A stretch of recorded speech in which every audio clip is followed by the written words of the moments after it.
Hi guys! Welcome to Best Friend's Kitchen! If you are new to our channel, please subscribe so you will get updated for our future videos. Today, we're going to show you how to make baked tuna sushi. Sigurado kami na magugustuhan niyo ang recipe nito kasi budget friendly siya at sobrang tasty. So, eto nga pala yung mga ingredients for this recipe.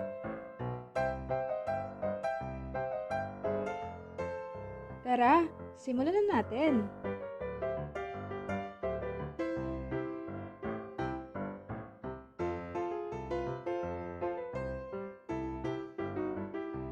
Una, mag-beat lang ng 2 eggs tapos iprito lang ito.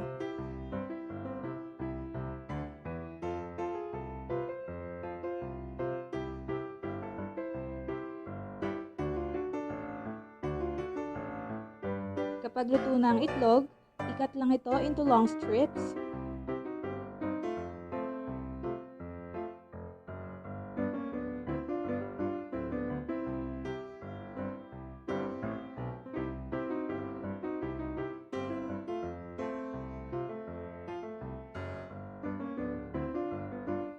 Next, kunin ang avocado at ikat din ito into strips.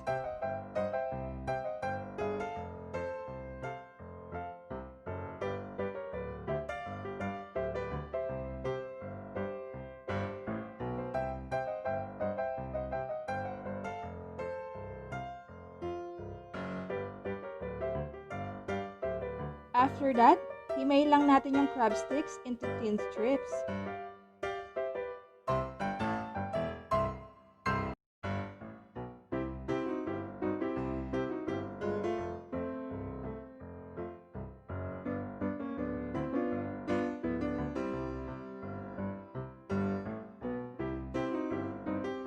Ngayon, i-prepare naman natin ang sushi rice. Ilagay lang sa isang mixing bowl ang 3 cups of cooked rice. Sa isang separate cup, i-combine lang ang 1 tablespoon ng vinegar, 1 tablespoon of sugar, at half tablespoon ng salt.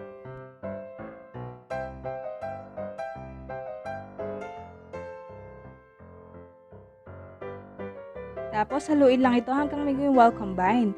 Pagkatapos, ibuhos lang ito sa rice.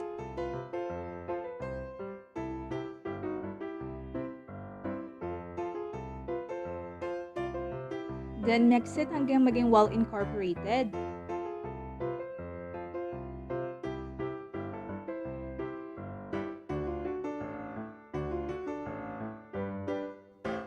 After that, kunin lang ang potato chips at durugin ito.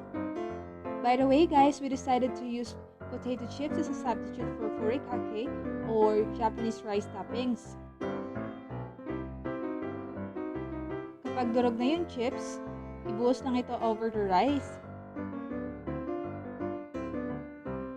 Para sa additional flavor, pwede rin kayo maglagay ng aji rice toppings mix.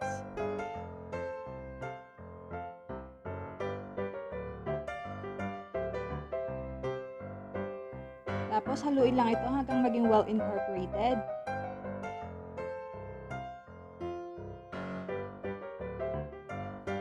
I-set aside lang natin ang sushi rice at i-prepare na natin ang tuna mayo. Isalin lang natin yung canned tuna sa isang plate. Make sure na remove nyo na yung oil.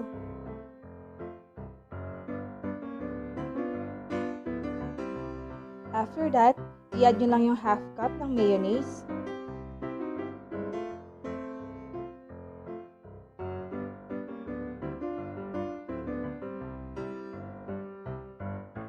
Tapos, haluin nyo lang ito hanggang maging well combined.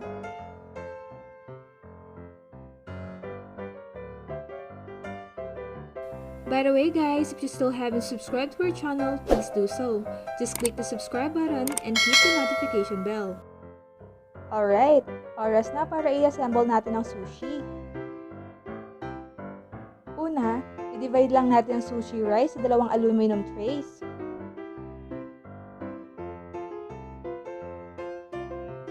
i-press lang natin yung rice at make sure na yung rice ay evenly layered sa tray.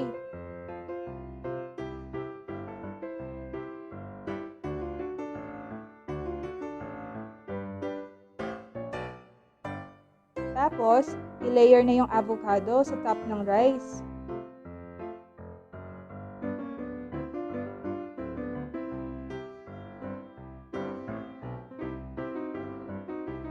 Isunod na ilagay ang crabstick strips.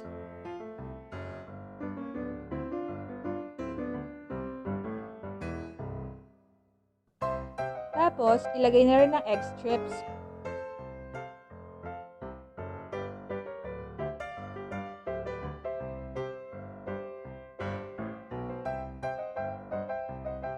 Then, add the tuna mayo on top.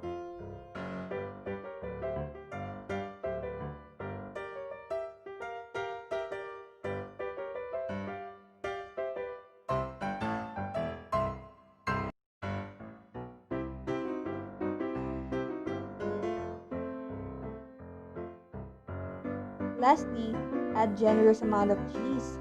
Mas maraming cheese, mas masaya.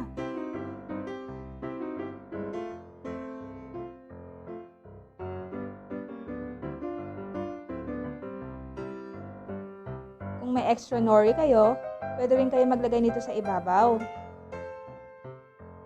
Then, bake it in a preheated oven at 200 degrees Celsius for 10 to 12 minutes. So, eto na ang itsura ng sushi natin after baking.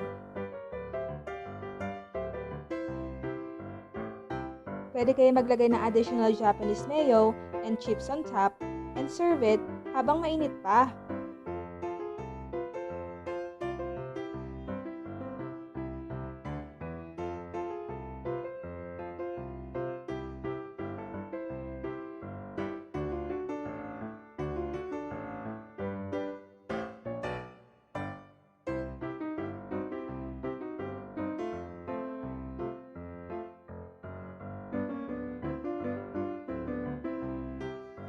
Pwede nyong i-wrap yung sushi sa lettuce kung wala kayong nori or seaweeds.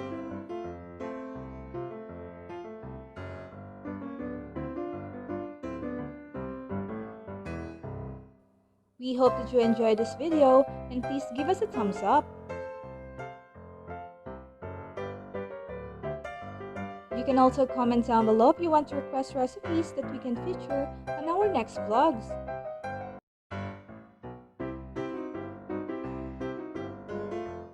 Thank you so much for watching.